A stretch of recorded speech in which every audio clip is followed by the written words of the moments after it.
நீ சூட்டும் பூவுக்காக நெடுங்கூந்தல் ஆடுது.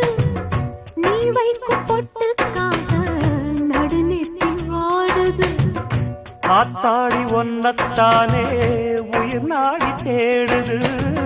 காவேரி எங்கே போகும் கடல் வந்து கூடுது. அந்திப் பொழுதில் தென்னங்கிளையில் தென்றல் கூத்தாட மையை எழுதி மஞ்சள் குருவி கையை கோத்தாட. அடங்காத ஆசை கொண்டு நானும் போராட. உனக்கென பிறந்தவ ரெக்க கட்டி பறந்தவ இவதான். என விட உனக்கு இங்கு மனசுக்கு பிடிச்சவ எவதான்.